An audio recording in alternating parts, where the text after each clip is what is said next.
Cinema நேயர்களுக்கு அன்பு வணக்கம். Welcome to MP3.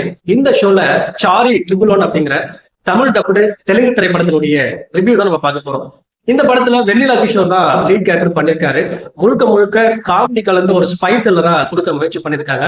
இந்த படத்தினுடைய ஆரம்பத்திலேயே ஒரு மர்ம மனிதன் ஒரு மாலுக்குள்ள போறவன் வெடிச்சு செதறனால அது உள்ள இருந்த பல பேர் படுகாயம் அடைகிறாங்க. இந்த கேஸை இன்வெஸ்டிகேட் பண்றதுக்காக ஒரு ஸ்பெஷல் டீம் கிட்ட இந்த டாஸ்க் கொடுக்குறாங்க.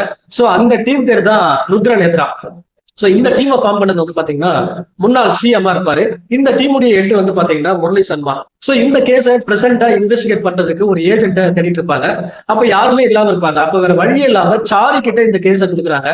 சாரியை பொறுத்த வரைக்கும் எந்த ஒரு கேஸை ஹேண்டில் பண்ணாலும் ரொம்ப கோமாளித்தனமா ஹேண்டில் பண்றாரு. பட் அதனுடைய ரிசல்ட் வந்து பாத்தீங்கன்னா ரொம்ப பாசிட்டிவா இருக்கு. அப்போ ஒரு வழியே இல்லாம சாரி கிட்ட அந்த கேஸை கொடுக்குறாங்க. சாரி இந்த கேஸை இன்வெஸ்டிகேட் பண்ண ஸ்டார்ட் பண்ணதுக்கு அப்புறம் என்னென்ன விஷயங்களை கண்டுபிடிக்கிறாரு அண்ட் டுவர்ட்ஸ் இருந்து அந்த மர்ம மனிதனுடைய பின்னணியை கண்டுபிடிச்சாரா இல்லையா அண்ட் என்ன ஆச்சு அப்படிங்கறத இந்த படத்தினுடைய மீதி கதை. இந்த படத்தை பத்தி ஆலோசனை அப்படின்னா, அதாவது ஒரு மர்ம மனிதன் வெடிச்சு சதுறான் இல்லையா, அதுக்கான காரணம் என்ன அப்படிங்கறத எக்ஸ்பிளைன் பண்ண விதம் ரொம்ப நீட்டா பண்ணியிருந்தாங்க. அதே போல அதுக்கான அந்த பிளாஷ்பேக் போர்ஷன்ஸ் எல்லாமே பிரமாதமா எடுத்திருந்தாங்க. அதே போல இதுக்கான காரணம் யாரா இருப்பாங்க அப்படிங்கிற அந்த ட்விஸ்ட் ரிவீல் ஆகுது இல்லையா, அதையுமே ரொம்ப நீட்டா காட்டியிருந்தாங்க.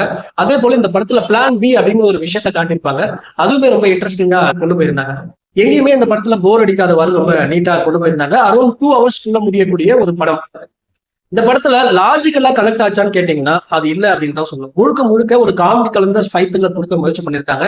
காமெடி ஒரு சில இடங்கள்ல ஒர்க் அவுட் ஆயிருக்கு. ஆனா பல இடங்கள்ல செயற்கைத்தனமா ஆட் பண்ணிருக்காங்களோ அப்படிங்கிற மாதிரி தோணுச்சு. பட் ஓவராலா வந்து பாத்தீங்கன்னா ஒன்ஸ் ட்ரை பண்ணி பார்க்கக்கூடிய ஒரு படம் தான்.